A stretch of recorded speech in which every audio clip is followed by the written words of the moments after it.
don't know about this, you and your dog are missing out.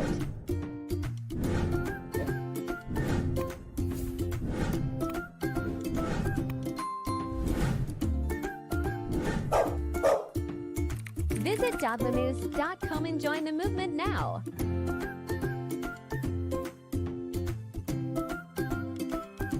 Be our premium member today with 14 days trial. And enjoy the perks. Dog Mom News, your access point to dog tips, trends, and more.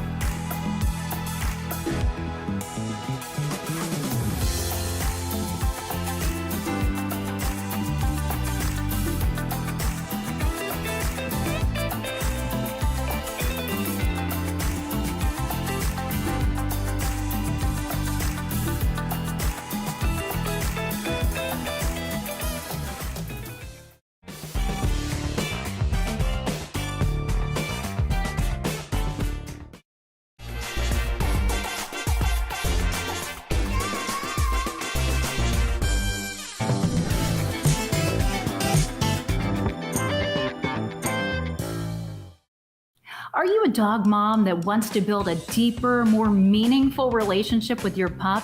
Do you dream of being the best dog mom you can be while creating an unbreakable bond with your dog? Introducing Dog Mom News' premium membership, the ultimate destination for dog moms who are ready to unleash the full potential of their relationship with their four-legged companion. With our premium membership, you'll gain exclusive access to a treasure trove of resources and tips and tricks from industry experts, all designed to help you become the dog mom you have always aspired to be. Imagine having a library of expert-led training resources at your fingertips, along with a community of like-minded dog moms cheering you on every step of the way. I love this group. I love the community, and I love learning about everything you're posting to make sure that she's going to get the best life that she deserves. But that's not all. As a premium member, you'll also receive exciting perks, such as monthly giveaways, exclusive discounts on top quality dog products, and access to members-only events where you can connect with fellow dog moms and industry experts. Don't wait any longer to embark on this incredible journey of dog mom excellence. Join Dog Mom News Premium membership right now and witness the joy, the love, and the growth that come along with being the best dog mom that you could possibly be. Visit our website and sign up for a free 14-day trial now for some of the best tips to unlock the full potential of your bond with your furry friend. Let's work together to create the pawsome future that you and your pup deserve.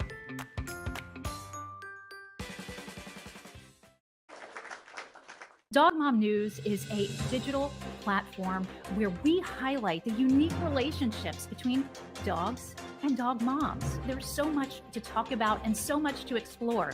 Now, with Dog Mom News Live and in our show, we're going to be talking about a variety of topics, and you're going to be hearing from expert canine professionals, females in their industry who are doing amazing things. We're going to talk about topics of interest that some are serious and some are funny, but we're going to talk about dog health and viral dog videos and memes and posts from social media. So that's, of course, the fun, but we're also going to get really practical, and we're going to share training tips with you. And we're going to share, how you can work on your dog's nutrition. We're going to look at competitive sports and grooming, and we're going to hear from dog moms with huge hearts who are doing great things in their community and a lot of nonprofit work. Now, we want to make sure that you get involved in the movement. Of course, go to dogmomnews.com to learn more about what we're doing and to get involved.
welcome to this week's episode of Dog Mom News. I'm Karina Sullivan. Thank you so much for being here.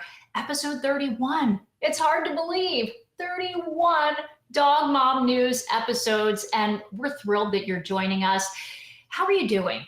I always like to start off our shows right there. It's a busy time of year. It can get a little crazy, lots of hustle and bustle. Are you hanging in there? I hope so. I hope so. You're about to have a great time with us tonight, and just brace yourself because we have a tremendous lineup for you. We're going to have so much fun. And here's the deal, dog moms. You know, we can get busy running here and there and to and fro and trying to find that perfect gift. But just remember, at the end of the day, you always get time with your dog. It's like you go home and you look in their eyes and life is, it's okay, right? So I'm not charging for this therapy session. I just want you to remember how much you are loved and how at the end of the day, love is what it's all about this season. So many good things are ahead of us in the show and for you this holiday. We want you to have a lot of love, joy, and peace in your life, but get ready. If you're ready for this show, we want you to go ahead and type woof in the comment box, and I'm sure that you will. And we also want you to visit us at dogmomnews.com so you can enjoy this journey with us and join us. There are so many amazing things happening. And while I have your attention, we want you to go ahead and do us a favor and hit the like button on this video and subscribe on our YouTube channel. Then you'll also want to ring the notification bell, because when you do, you know when we release new content, and it is amazing. We're gonna have so much fun this episode. We have a lot in store for you, including what it takes to run a successful pet business with the pet business coach, Eliza Burr. We are also going to explore the use of service dogs to help military vets deal with PTSD with Brooke Corson. She's the founder of Mutts with a Mission. And not only will we be doing our weekly gift card giveaway at the end of the episode, but we're also going to be announcing our next photo contest. You do not want to miss it. But first, it is time to jump into the world of bark-worthy news stories in a segment that we call Doggy Headlines.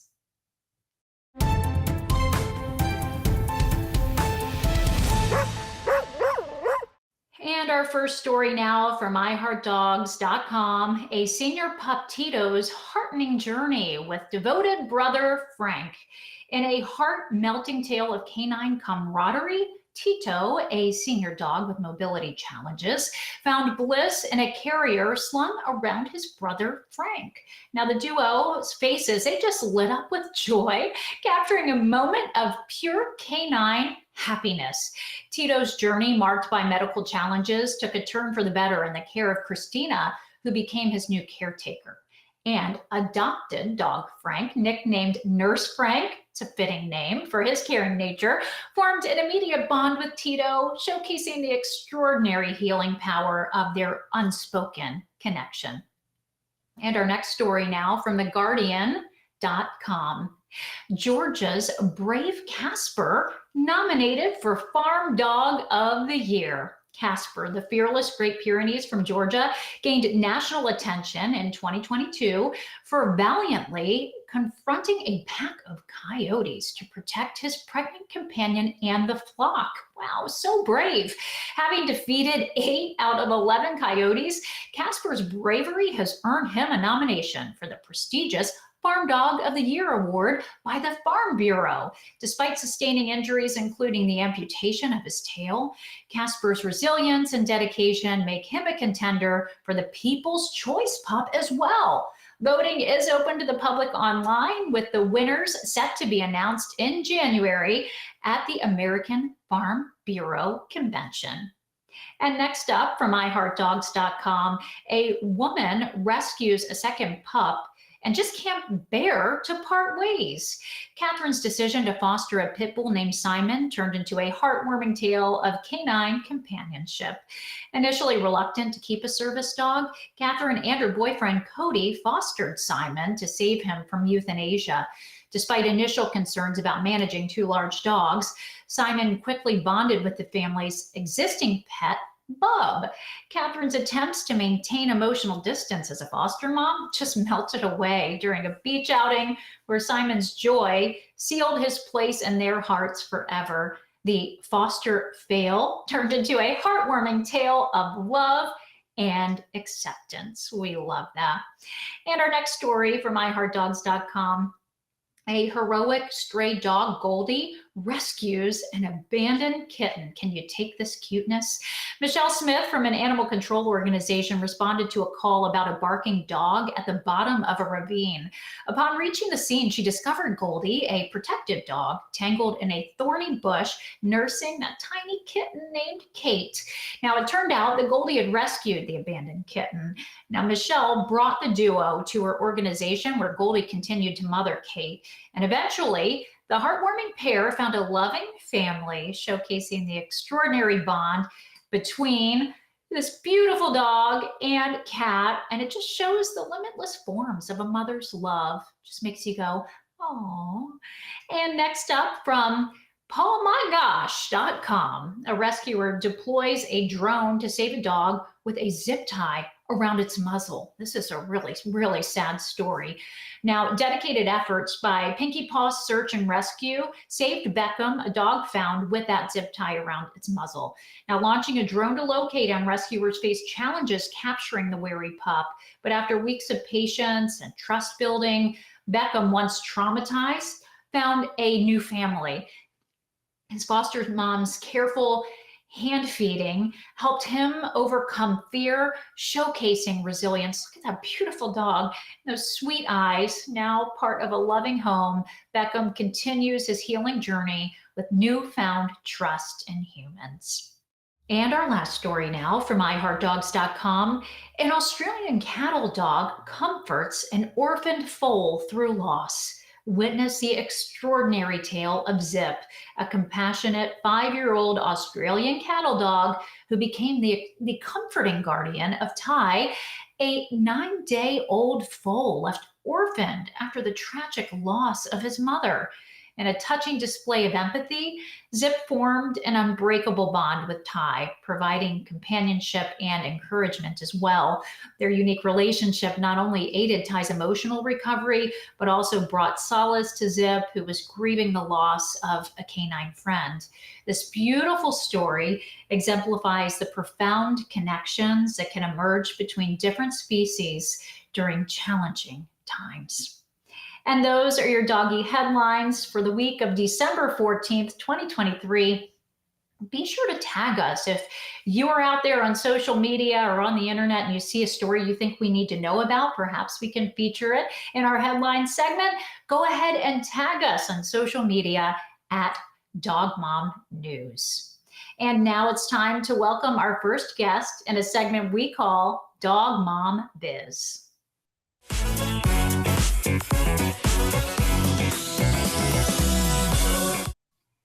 Eliza Burr spent 30 years working in the corporate world, but decided to quit to become a dog sitter.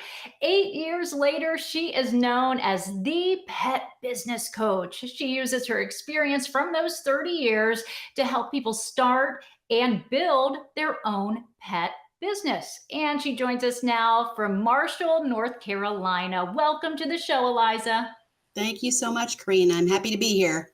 Oh, so tell us, does it ramp up your business around the holidays, or do you get like a little respite? Does it get a little slower? When I was running my own pet sitting and dog walking business, the holidays were crazy busy. But as a pet business coach, it ramps down a little bit for me because my clients are busy out servicing their holiday clients right now. Sure, makes total sense. And then you get to take some time to do some vision casting, probably for the new year, because I know you are a hard worker. So Eliza, I'm curious, when did your love for dogs first spark? As a kid, my dad was forever bringing home stray animals and stray dogs, and I thought it was wonderful. My mother, not so much. She didn't particularly like dogs, so and of course, when you bring a new dog into the house, they attach themselves to the person that is not as friendly, I guess. So they attached themselves to my mom. She was not thrilled about that, but I was delighted, and I grew up, I inherited that love of dogs and all animals from my dad. I grew up with a German Shepherd named Bruno, who he was just my best friend. My dad was military, so we moved around a lot. I didn't have a lot of friends, quite honestly, because we didn't stay in one place very long. But Bruno was with me, and he was my best friend. Oh, that is so sweet. That bond and the love that they give us just makes everything better. So It does. therapeutic. Love Bruno. I'm sure he was the most awesome, awesome dog. It is. I still miss him. I know, and I bet he inspires you every day, He does. actually, still today. That's what Yeah, they do. Dogs just leave a lasting impression on our hearts and it never goes away. I'm so interested true. in learning, Eliza, about your experience in the corporate world. We mentioned 30 years, that's a long time. So, how do you apply the experience that you had in the Mhm. corporate world to what you're doing today? Yeah, so I got my undergraduate degree in zoology, and I promptly went into the corporate world, into something that had nothing whatsoever to do with animals or dogs. And I was there for 30 years in a variety of functions, including research and development, operations, and quality. And during that time, a lot of my job was mentoring and coaching people, which I really enjoyed. But I also started to realize that in the corporate world, they do tend to put money over people, unfortunately. And there's nothing wrong with earning money, but it wasn't really in alignment with my own values. So I decided I wanted to start my own business and bring that philosophy of people over money into my own business. So I ended up starting my own pet sitting and dog walking business based in Omaha, Nebraska, and tried to bring that philosophy every day into my interactions with people and how I treat people. I love that. Sometimes when we get started in life, we say, okay, let's do the practical thing. And then you kind of segued from practical to passion, which is successful today. So all those things can work together. And I applaud you for having the courage to make a change. Was there a defining moment where you said, okay, now I'm ready to do this? You know, it was kind of my aha moment. I was sitting at my desk one day in my corporate office, and I was looking at a big screen TV that was right above my desk. And you have to picture it was a big open plan workspace, so sea of desks, and there was this giant TV in the middle of the workspace with a bullet point list of company information, and it was playing a list at the time of the company's mission, vision, and values. And I was watching it, and I just suddenly felt ill. I mean, like throw up on my shoes ill. So I managed to make it to the restroom without throwing up. Yes. But not, in addition to that, I felt, it wasn't just sick, I felt like I was in the wrong place, just a very Mhm. strong feeling that I was in the wrong place. So I couldn't shake that feeling, and that was really unsettling. So I went home and I started doing some research. I literally Googled what to do if you feel like you're in the wrong place. And Wow. yeah, and you can find anything on Google. And Yes. what came up was entrepreneurship, and specifically encore entrepreneurship, which is people starting their own first businesses when they're um, 50 years old, around 50 years old. And I was, almost 50 at the time. So I did a bunch of research and I learned more and more about it. And I realized that I wanted to start my own business. So I went home to my husband and I told him that I wanted to quit my nice, well-paying, Yes, corporate job. tidy, Yes. predictable job. Yep. To start walking dogs for a living. And my husband, he's my biggest supporter. He always has been. But, even my husband looked at me like I had grown another head.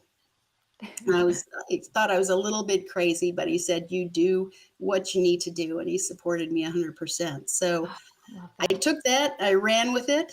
6 months later, I started Preferred Pet Partners, which was my company in Omaha, Nebraska, and haven't looked back since. Wow, that is so neat. And I talk about this often, but it is so Interesting, fascinating, beautiful to me how all of life's experiences build and kind of bring us to where we are today. And so that corporate experience has allowed you to be so incredibly successful as an entrepreneur. And, I applaud you for listening to that voice instead of staying stuck and actually doing it, but not just doing it and haphazardly going about it, but being thoughtful and coming up with a great business plan. I want to hear more about the Pet Business Coach. What are some of the services that you offer? Yeah, so I offer one-on-one coaching, and I offer it in 30 or 60-minute coaching sessions. Single sessions are good for people who have a quick problem, a quick fix that they just want to power through and get an answer to. But for those folks who have a little bit of a stickier situation, or they're looking to talk strategy and something more in depth, I also offer coaching packages of 4 hours that people can use in 30 or 60-minute increments as they need them. In addition to the one-on-one coaching, I also offer some training courses. I've just launched a course called Make More Money on Rover. A lot of sitters, hobby sitters, and professional sitters have started out on rover.com, and I teach a course on how to gain more income on working on Rover. And in addition to that, I also offer templates, tools, and documents for your pet business. So you don't have to start from scratch or reinvent the wheel. I have a lot of things to get people up and going quickly in their business.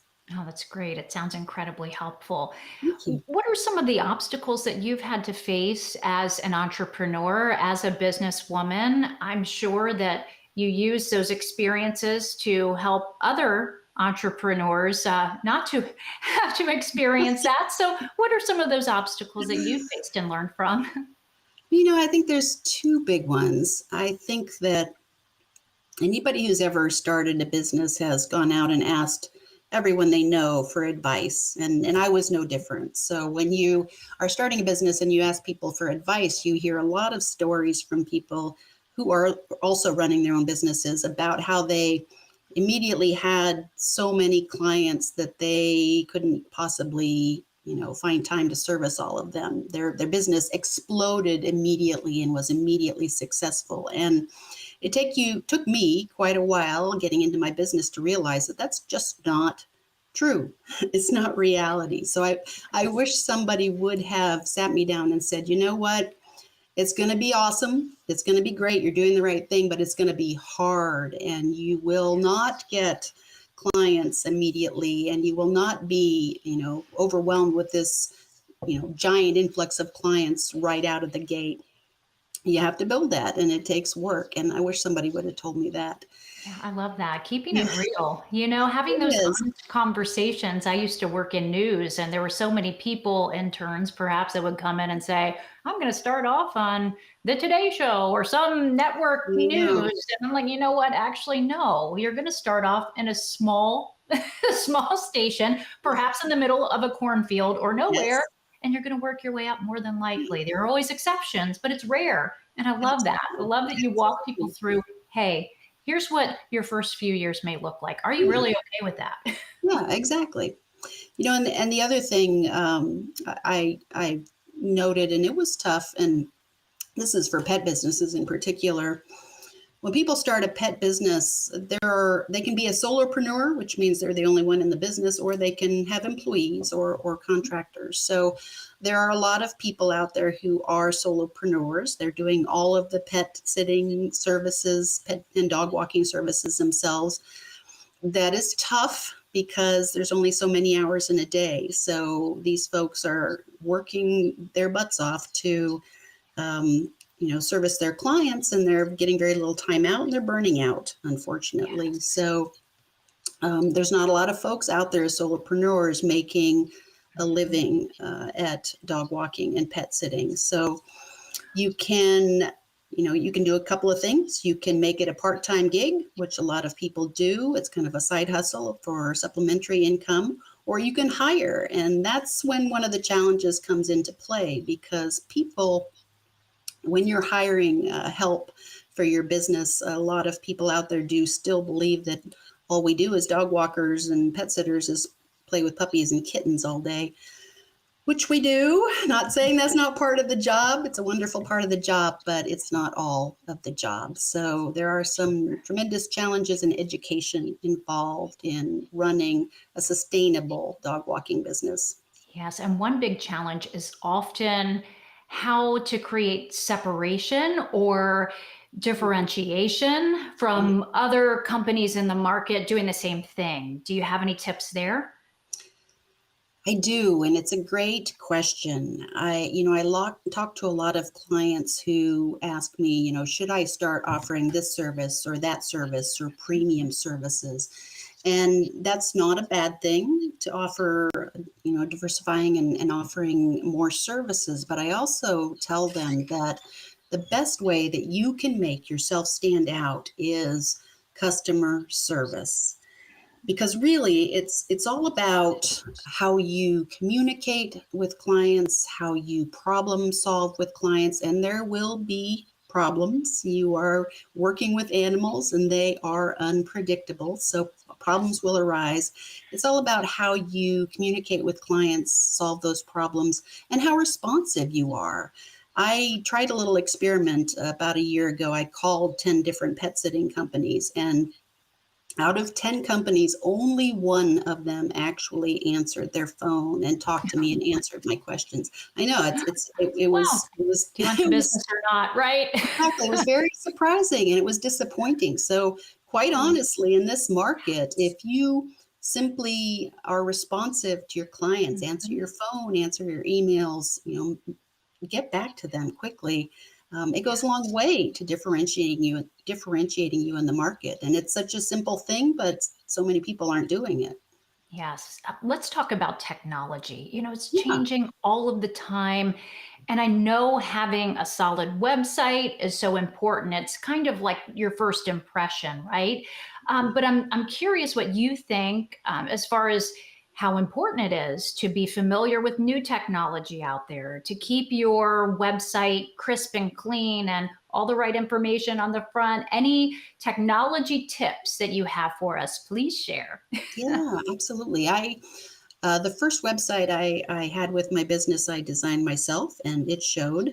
It was terrible. But you did it. Yeah, You got it out there. took me about a year and a half to hire someone professionally to do the website, and it made all the difference. So that's definitely a recommendation I would make to folks. I would also recommend on the social media side, you can't avoid social media. I can tell you I was a complete social media virgin when I started my business. So I had never been on Facebook. I had never been on anything. I didn't know how they worked. I didn't know what they were. So it was a steep learning curve, but you do learn and you get better. And I would recommend to folks who are getting into the social media scene for their business, focus on one or two platforms. Don't try to be on every single platform. For pet sitting and dog walking businesses, Facebook is a good platform because that tends to be our target demographic, and also Instagram because honestly, we work with animals every day, so we have all these wonderful photos and pictures, and it works really well on Instagram. So don't dilute yourself. Yeah, exactly. I have a million pet photos on my phone. I know. We can't help it. We're just so drawn to them. I love that advice of just pick two or even pick one and become more of an expert and really kind of increase your presence and get traction. We don't have to be the best at everything right out of the gate. But I like too that you said, just start somewhere, feel the fear and do it anyway, right? Yep. Well put.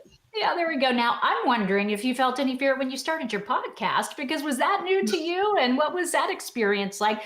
Dog moms, listen, this podcast is awesome.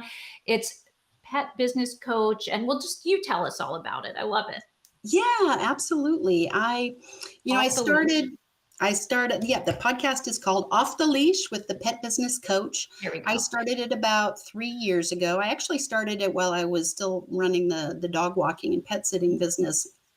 and continued on when I started doing coaching full time. And it's a podcast for anyone who loves animals and has ever dreamed about a career working with animals. But it's also a practical look of the mechanics, really the good, bad, and ugly of starting a pet business, mixed with kind of a look at the ups and downs of making a huge change in your life and shifting and going down a path that brings you joy. So I'm hoping to reach women, especially out there who are looking to make a life change and want to do it working with animals. That's great. Do you feel like the podcast has helped you grow your brand? I do. I don't use it as a revenue stream. I use it as a tool to get out there and get in people's ears and on their minds. Most of my listeners are in the US, but I do have listeners in several different countries. As you said, I've been doing it about 3 years now, and we just finished taping the 51st episode. So I'm excited. We're doing some live interviews now on the podcast with women who have made large changes in their lives and kind of shifted to careers working with dogs. And I'm excited to get those aired. Oh, that's great. And we have so much to learn from one another as women. So I love that whenever you can just share stories. We all connect with stories as well. Yeah. That's great. What's next for the pet business coach? Well, I love the one-on-one coaching. I love working with individual pet owners and helping them learn to grow and love their businesses. A lot of folks I work with are pretty stressed out, so helping them find some balance and learn to love their business again is really rewarding. I would like to right now I'm primarily doing one-on-one coaching. So in future, I would like to get into mastermind groups and more courses to help a greater number of pet business owners. You know, we may have some dog moms in the audience who are feeling inspired by the wisdom that you have shared. What would be the best way for our audience to keep informed as to what you have going on? Absolutely. Yeah, you can find me on Facebook and Twitter. You can just search The Pet Business Coach. You can also find my website at thepetbusinesscoach.dog, D-O-G. And you can find my podcast by searching The Pet Business Coach as well. It's called Off the Leash with the Pet Business Coach. Okay, that's so great. Eliza Burr, you are the mastermind behind the Pet Business Coach, and we have just so enjoyed our time with you today. Happy holidays. Thank you so much. Thank you. Same to you. I love being on the show. And a quick reminder now to go ahead and like this video and hit the subscribe button on YouTube so you do not miss any of our awesome content. It's a tough job, but somebody has to do it. Our staff spent the week looking at all the funniest dog videos out there. It's actually a huge treat. And now you get to watch them with us in a segment that we call Bark Out Loud. Let's go.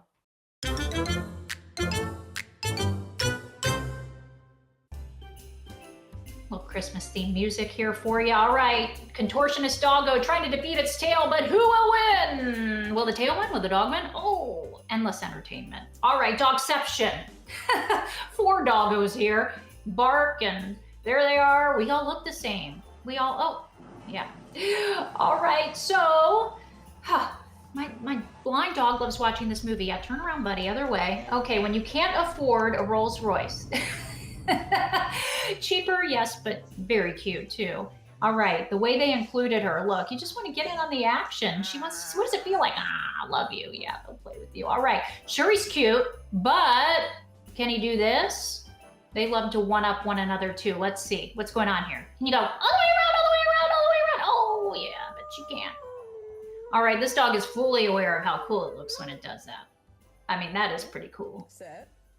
Play the piano, Millie. Go play the piano. Will the dog do it? Let's see. Can you play the piano? Anything for a treat, dog mom. All right, pay up. Let's go. Oh, so deserved, so deserved. All right. I don't know what's better, the demonstration or the follow. Let's see. Let's see what you think, dog moms. Let us know in the comments section. Demonstration or the follow? Look at these cuties. Whee!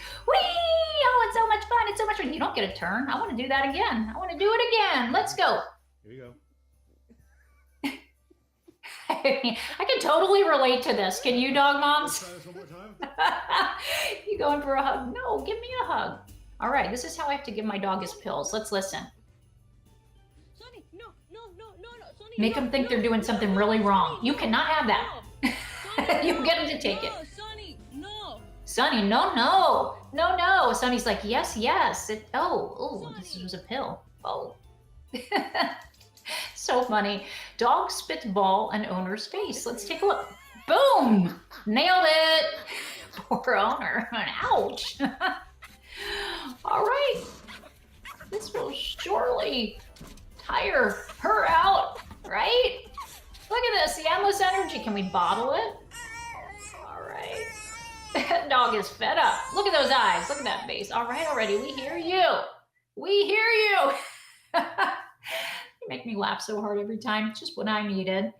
All right, so we're moving on here. It is time to welcome our next guest in a segment we call Mission Possible.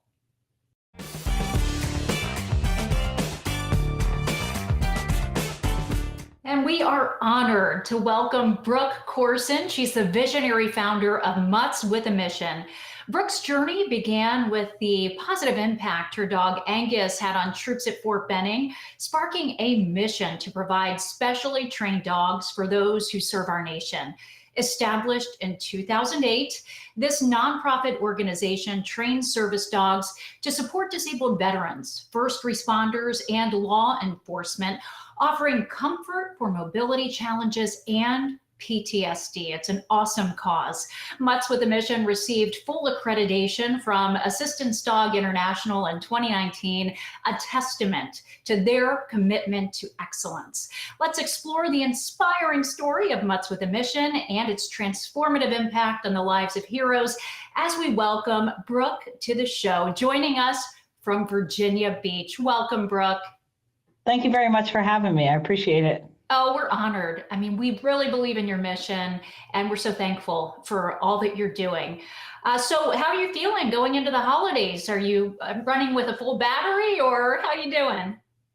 Yes. Yeah, we're doing great. We've had some awesome visits with sailors recently, and we had one actually yesterday that was it's always wonderful to do because some of these sailors don't get to go home for the holidays, and so it's always fun to spend time with them. So yeah, we're running on a full battery and we're excited for the holidays. Oh, that is awesome. We always like to kind of start in the beginning when we're interviewing awesome people like you. I'm curious, when did your love for dogs begin? So I grew up training dogs. My mom was a dog trainer. We used to show and things like that. So it's always, as long as I can remember. So. Oh, that is so sweet. I know it's like when that love sparks, it's like, you can't imagine not doing something with that passion and joy, and you're doing a lot. You've had a really unique journey. You've transitioned from being a dog trainer, paying your way through college into joining the Army. So how did those past experiences maybe translate into your journey, into your military lifestyle, particularly during your time in Fort Benning? So when I was at Fort Benning, I had left. So my husband we had recently moved to New Jersey, where he's from. He stayed in New Jersey and took care of the two dogs that we had there. And after about a year, I decided I wanted to get a dog to do blood trailing wounded deer, not knowing the impact that it would have on essentially the rest of my life, or the rest of our lives, if I'm going to be completely honest. So I got Angus, started training him, but then also was taking him to work with me. And from there, it just exploded from there. Oh, that is so awesome. I'm curious. You mentioned having your buddy there, your canine friend. I mean, is this a typical thing that's allowed on bases? I've just always been curious about that. No, it's not. I come from the mindset of ask for forgiveness, not permission. So yes, it is. And I don't recommend it. I don't recommend you go out and do what I did. But it just watching the impact that it had on the other soldiers and even the civilians that worked there. It opened up a couple doors, made some difficult relationships a lot easier. There was a gentleman who worked in the weapons pool who was notoriously tough when he did inspections and things like that. And I was at the weapons pool one day with Angus, and he came out and saw him and said, well, I had a Cairn Terrier when I was in Germany. And it just made working with him a lot easier because he knew, we had that commonality. So it was pretty neat. It's pretty cool. That's so cool. It brought out his softer side. And I'm sure you have story after story after story just like that. And that had to serve as inspiration for you, seeing this positive impact and how dogs can essentially have, and they do have, a therapeutic impact on us. Oh, absolutely. Yes. I could tell so many stories about that. Sorry about that. It's someone calling right now. Hey, can you help me out, Brooke? Yes, probably. Yes. I thought I'd shut that off. That's why I'm a dog trainer, not a technology person. That's fine. We know that you're in high demand, and that's just another example of it. No big deal at all. But I know that one of your missions, or a part of your mission, is educating people about the effectiveness of service dogs for veterans who are dealing with PTSD. And this is a big deal. So tell us, why is this so close to your heart, this advocacy? Unfortunately, there are a lot of times when people will go out and get a dog or go online and buy a vest for their dog because, their VA provider or their doctor has said, yeah, you should get a service dog. And those dogs really are not well trained or, even temperamentally suitable for the job. And so they're not only doing themselves a disservice because they really don't have a dog that's helping them, but you're also doing a disservice to the dog because they're not prepared for the lifestyle of being a service dog. Yes, that's a really, really good point. I know that over the years, you've seen some really significant growth. Can you share some key experiences or milestones with us that have shaped the organization? So the most recent was about a year, I guess a little over a year and a half ago, when the USS George Herbert Walker Bush was deploying. The month beforehand, one of actually it was the CO's wife reached out to us and said, would you please bring, would you have availability? Can you bring dogs out? We want to do some morale building for our sailors prior to deployment. They had a very young crew. Over 50% of the sailors had never deployed before. They said, we've been doing some things, but we want to do more to build morale prior to the deployment. And so we spent every Wednesday, the month of July, aboard the Bush with our service dogs in training, visiting with sailors. And since then, we've had over 150 visits to ships and shore-based commands with our service dogs in training. Wow, what an experience. That is incredible. I know that you're expanding your work to first responders and law enforcement. Why are these demographics such a good fit for service dogs? So when we originally started, it was we just worked with, service-connected military disabilities. And back in 2019, we were approached by an organization and they said, hey, did you realize that 29% of law enforcement are either veterans, either National Guard or reservists? And we said, no, we didn't really know that. We kind of knew that because a lot of the drill sergeants, when I was down at Fort Benning, a lot of those were reservists. Sure. But we had just, as an organization, had never really sat down and thought about it. So we started doing some, looking at the numbers, and we realized that, unfortunately, if you look at the numbers, we always hear 22 a day, 22 veterans a day commit suicide, which is a horrible number. Yes. But if you look at law enforcement, their suicide rate is more than that of veterans per year because they are a smaller community. And so we said, you know what, these guys are, I say guys, I mean guys and girls. Of course. Please get offended. Yes. But, these guys are serving us here at home. They're keeping us safe. They're putting their life on the line here in our communities. And so they're suffering a lot of the same types of, PTSD, even physical injuries, that become disabling. And so we decided that we were going to bring them into the organization and accept applications as well. That is amazing. And on all fronts, law enforcement, military personnel, we are so grateful for your service. We want to make that clear. And I am so grateful, all of us at Dog Mom News, Brooke, for your dedication to helping and serving them. And I know so much goes into training these dogs. Can you walk us through what the training process is like? Absolutely. So we look at these puppies really before they're born. Because of our accreditation through Assistance Dogs International, we are a part of a breeding co-op with other service dog programs. So when I say that, before they're born, we're looking at mom, we're looking at dad, we're looking at their health clearances for the parents, their trainability, their temperament. In cases where we utilize breeders, we're looking at, what have these dogs produced if they have other litters on the ground? Again, what have mom and dad done with the breeders? Do they have, are they structurally, do they have their championships? Do they have working dog titles? What's their trainability like? And then when the puppies are born, if they're born within the co-op, we start shaping these puppies for their jobs from day one. There are things that you can do, as these puppies are growing older and older. And then at about 7-8 weeks, we make our decisions. If it's a breeding co-op dog, then we're given the puppy from another program. If it's a puppy we raise in-house, we kind of go through our selection process there. And if it is a dog that we get from a breeder, about 7 weeks, we ask that we are able to come in and evaluate the litter. And some breeders we've been working with long enough that we know that they know exactly what we're looking for, so we can trust them and say, okay, you've raised this puppy for the past 8-10 weeks. You know what we're looking for. What puppy's the best fit, or puppies are the best fits for our organization. Yes. And then we bring them in and we start the training right away with their puppy raisers. We place them in puppy raiser homes. So we have volunteers out in the community who take these puppies in for about 18 to 20 months. They come to class. Our organization, we do weekly classes. Some organizations do it differently, but that's what we're comfortable doing.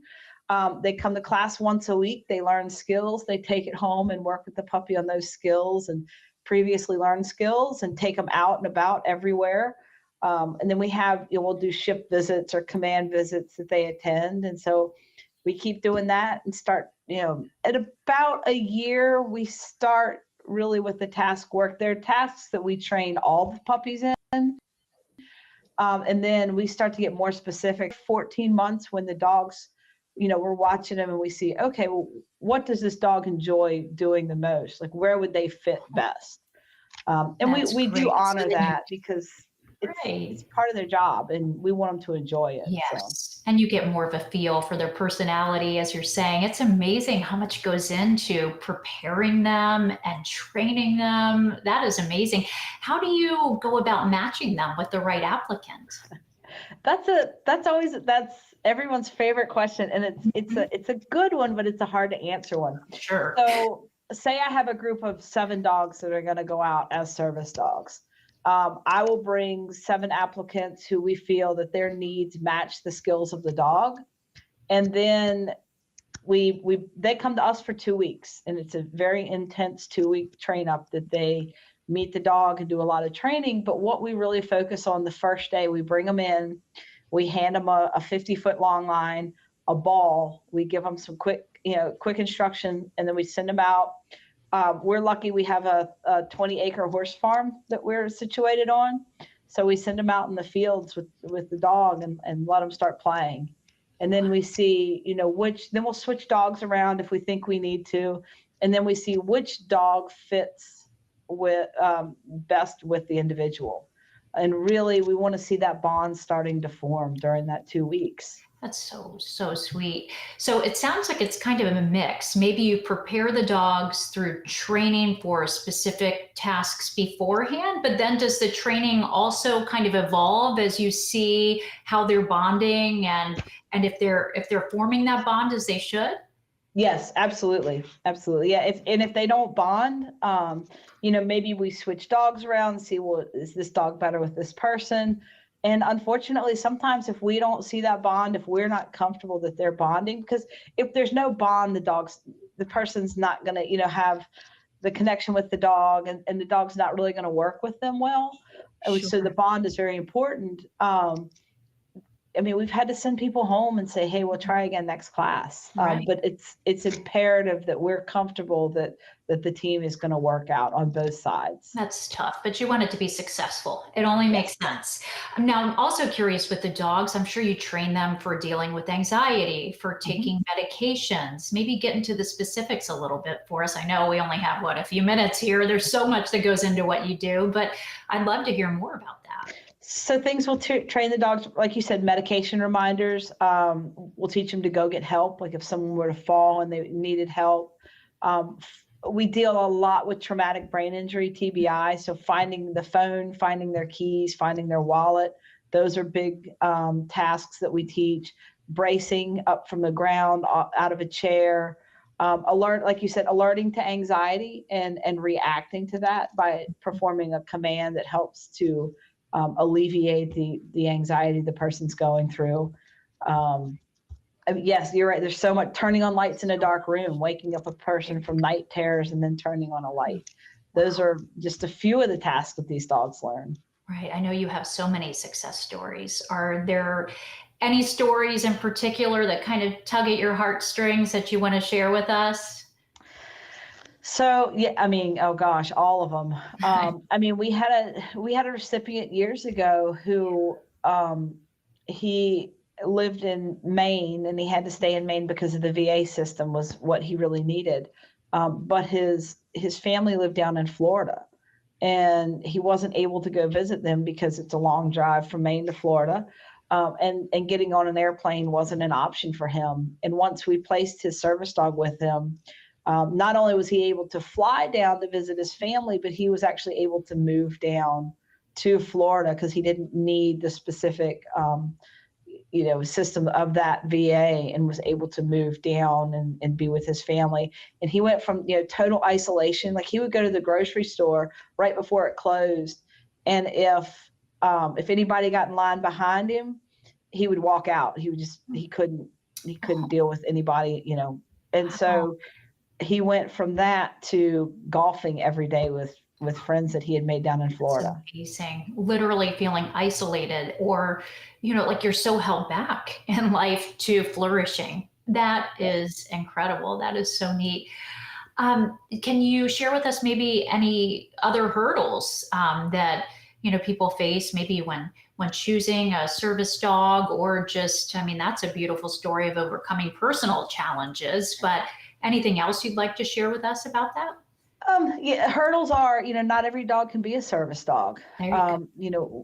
A lot of people, like I have personal dogs. I have smooth fox terriers myself, and I always tell people they are not good service dog material. They're bred to be independent. When looking at our dogs that we select for service dogs, and things people should think about is you have to honor that breed's genetics.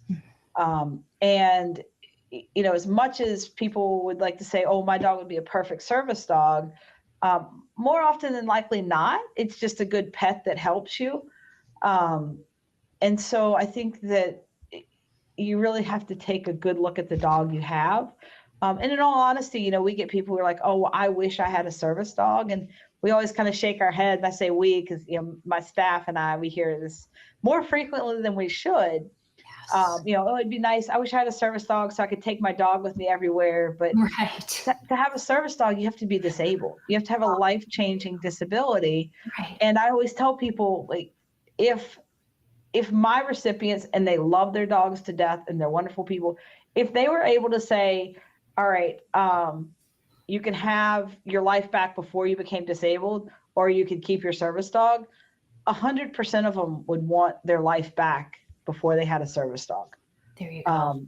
And so, when we hear people say that or bring their dog out just because they want to have it with them everywhere, it's a little it's disingenuous, and it can be dangerous if the dog's not trained properly. Yes, I think most of us could probably recall a time or two where we thought, should this dog be out here in this environment? So I think that's an opportunity, Brooke, for us to clarify the differences between an emotional support animal versus one of your trained service dogs.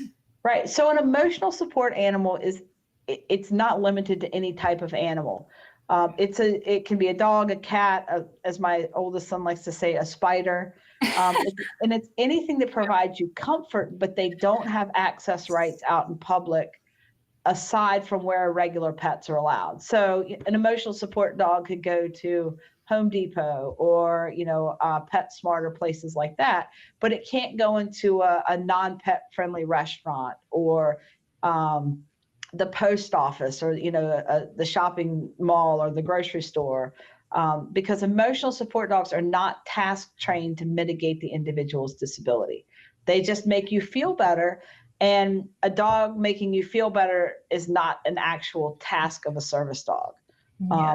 For service dogs, tasks are reproducible work. So for us, for service dogs, again, medication reminders, turning on lights, alerting to anxiety and actually having a task that can help alleviate it.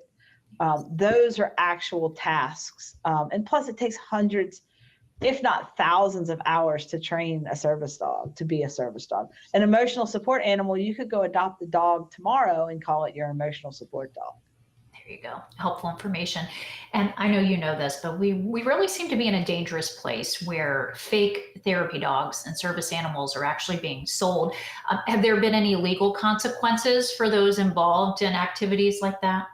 So there is. I know that Assistance Dogs International is trying to work with organizations like Chewy and Amazon and places that, sell these service dog vests to anybody. They've been working with them, trying to get them to pull them from their particular market. But yes, every state has a law against impersonating a disabled person. And then federally, there is a law against, having a fake service dog. And most states also have additional laws against impersonating a service dog. So there are laws that cover that. The problem is a lot of places don't enforce them. So I know people have said, well, do we need more legislation? I don't think we need more legislation. I think that we need to enforce the legislation that we have. Makes sense. Any reputable sources or credible organizations that you believe people should be looking to for guidance or for help? Absolutely. So Assistance Dogs International is a coalition of service dog programs. So you have to apply, you have to go through accreditation process as an organization, and then they come back and reaccredit you every 5 years. So these are service dog programs who have put in that extra mile to go and say, okay, we want to meet the standards of this international organization. So Mutts with a Mission isn't a huge program, but we have to meet the same standards as Canine Companions for Independence, it was the first service dog organization. It's also one of the largest service dog organizations in the country. We also have to meet the same standards as, service dog organizations in Israel and Europe and places like that. So that there's an outside entity looking at that service dog program saying, all right, are you doing the right thing? Are you meeting all these steps? Are your dogs well treated? Are you following up with them? A lot of, quote, service dog trainers will give someone a dog or charge someone for a dog, and that's that. They just give them a dog and there's no training that goes along with it, other than maybe a couple hours. There's no follow-up. Our teams are required to recertify every year. So we get to lay eyes and hands on the dog and check vet records and make sure the team's working together. So if when I have people ask, what's a good reputable resource, I would say Assistance Dogs International. So helpful. So Brooke, I know a lot of our dog moms watching are likely feeling inspired by what you've shared with us. So I know they're going to want to keep tabs on what you have going on with Mutts with a Mission. So what's the best way for them to go ahead and stay informed? Either our website, muttswithamission.org, or Facebook or Instagram. Look us up at Mutts with a Mission. We have a phenomenal social media person who she's a college, or she just graduated college yesterday. Congratulations. Yes. But she is, up on all that. I'm a dog trainer. I'm not a technology person. I leave that to the masterminds of that. So she's wonderful and does a great job. So you can keep track of all the dogs we have in training and the visits and things like that we do. Well, Brooke, again, a heartfelt thank you. Thank you for all that you're doing on so many levels. It's been fascinating to talk with you today. I mean, since 2008, receiving your accreditation from Service Dogs International in 2019, you've been doing incredible things. There's no doubt about it. And we've learned so much. So thank you for your time, and continue to just fight to help those who need it most. I appreciate it. Thank you so much. And now it's that time again. It's time for one of my favorite segments. Dog moms, get ready. It is dog meme time.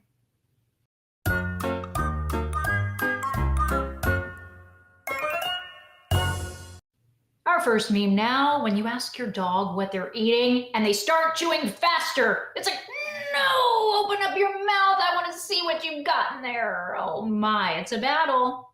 And next, what is your dream job? This is like something out of one of the best dreams. Look at all that cuteness. I can barely handle it right now. Yes, sign us up.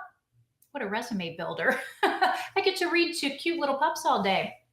All right, this next one: what my last Pringle sees. Come to mama. So good. And next, you probably can relate to this meme, dog moms. It's like, take a look, doggos. Okay, do you see this on the left? This person, that is mom, okay? And that on the right, that's the two of you. When mom is on the phone, there will be no barking. Is this crystal clear? Do you understand? We're gonna need an update as to how this educational moment went. Did it work? I don't know. Up next now, okay, me sees a 150-pound dog. Me also, oh, the little puppy, oh, you come here, you come to mama. Every time. If it's yours, you'll do anything for it. All right, and this next one: Christmas cookies? Oh no, I haven't seen any Christmas cookies. Sure, buddy. And now, let me get this straight, dog mom. I can't bring a stick inside, but you're allowed a whole tree? That's pretty hypocritical. I'm sure there are a lot of funny things like this that dogs think throughout the day, right, dog moms? And next, when you lie on your resume and you still get the job. You still get the job. This one really makes me laugh. It is so cute. Look at that. That's fantastic. And now our quote of the week: sometimes angels come to us with 4 paws and a wet nose. Isn't that the truth? So sweet. All right, we want to remind you to go ahead and hit the like button, and we also want you to subscribe and ring the bell, because we want to make sure that you're among the first to know when we release awesome content. And if you just laughed out loud, get ready. Also, when you go on our YouTube channel, we post all of our funny memes and all the highlights of the best of when it comes to not only memes, but the videos, and also interviews from these amazing experts that we interview. So if you haven't seen all of them, you go on there. It's going to be hours and hours of entertainment. You'll thank me later. Okay, and speaking of great content, if you haven't heard this already, you need to know. You need to know about our premium membership, okay? Head on over to dogmomnews.com/premium to gain special access to our monthly membership with awesome features. And we're going to tell you all about it. Monthly prizes and contests, expert dog training tips from top trainers, dream vacation getaway. You get your chance at them from time to time. Yes, please. Expert tips in pet health and grooming tips and helpful tips from dog nutritionists, and all kinds of discounts and coupons and free stuff in the doggy world. And this monthly membership, it's just jam-packed with valuable information that's designed to help increase the bond between you and your dog. So be sure to head on over to dogmomnews.com/premium and sign up for a free 14-day trial. We know you're just going to love, love, love it. And speaking of things to love, you know that we love our dog photo contests. 'Tis the season to announce our other photo contest, our next one, which starts right now. We are calling it Deck the Paws, and it's our Christmas dog photo contest. And here's how you can join in the festive fun. First of all, you have to dress up your furry friend in a holiday outfit, and then be sure to snap a pic. You want to get those creative juices flowing, dog mamas. Next, you need to share your entry. Okay, so here's what you need to do on Facebook. Go ahead and leave your photo in the comments section of our content post, which will be pinned at the top of our Dog Mom News page. Or on Instagram, just go ahead and post the pic on your wall and then tag us at Dog Mom News. Then make sure to hit that subscribe button on our YouTube channel. You heard us. And then lastly, tag a friend or a family member. On Facebook, go ahead and tag them in the comments and then ask them to follow us. Or on Instagram, tag them in your post and encourage them to follow us. And it's that easy, easy peasy. And then the top 3 photos with the most reactions will win some awesome gift cards. And that's just perfect for this time of year with all that holiday shopping going on. And don't forget, you have until midnight on Monday, December 25th, that is Christmas Day, to post your photo. Voting ends on Tuesday, December 26th. The winners will get the spotlight in a special mini episode on Saturday, December 30th at 3 p.m. Eastern Time. And for these details and so much more, head on over to dogmomnews.com/contests. Okay, we want to make this season extra special with all of your adorable pups. It's such a treat for us. All right, we had such a fantastic episode today. We spoke with the amazing Eliza Burr, the pet business coach, and we also spoke with Brooke Corson of Mutts with a Mission. She is doing amazing, amazing things, and we are so grateful for the time that they shared with us. Our Dog Mom News team will be taking a holiday break, but we will have that special mini episode for you that I just mentioned on December 30th at 3 p.m. We're also going to be announcing the winner of the Christmas photo contest, as we said, as well as sharing highlights from some of our favorite moments this year. We're going to have so much fun watching all of that, we promise. So make plans now to join us on December 30th at 3 p.m. Thank you so much for joining us. Remember that the fun does not have to stop here, okay? We want you to be involved with what we're doing in the time in between episodes. We want you to go online and check out content from us. You can find us on social media at Dog Mom News. You can give us a like, you can drop a comment, you can subscribe, as we've mentioned, to stay up to date with everything that we have going on. And we want to mention, because of you, Dog Mom News is growing. But we are going to ask for your help. If you haven't already gone on and liked and subscribed and you haven't rung that bell on YouTube, please be sure to do that. We can't thank you enough for all that you're doing to help us. And it just helps us grow and get more content out there and get more people involved. So thank you so much for doing that. All right, dog moms, as we promised, we are going to do a giveaway, and we always make good on our promises. So if you are ready for a giveaway, go ahead and type yes in the chat box. I know I'm going to see a lot of yeses, right? Okay, so here's how it's all going to work. Listen up. First, go ahead and like this video and subscribe on YouTube. And if you haven't already, just go ahead and do it. We've already mentioned it, but we really need you to do that to be a part of this. We're going to have our staff monitoring the live chat. So whoever types the correct answer to this question first and follows the directions will be the big winner. And also make sure that you have your email address ready to submit so that we can reach out to get you your gift card. Okay, so this game is called Barking Up the Right Tree. Check out this video. Here's the question. What breed of dog is Lady in the movie Lady and the Tramp? Is it A, B, C, or D? We have 8 seconds left on the clock here, and the first person to type the correct answer will win the gift card, as we mentioned. And time is out, and the correct answer is B, Cocker Spaniel. So did you get it right? Were you the first one? If so, we'll be reaching out to you to get you that gift card as we mentioned. Now, for more information on what we have going on and how to become a premium member, we want you to go to dogmomnews.com. And as we said, be sure to join us for a special mini episode on December 30th at 3 p.m. Well, that's it for now, dog moms. Thank you so much for joining us. Take care and go ahead and hug your dog for us. Bye-bye, everyone.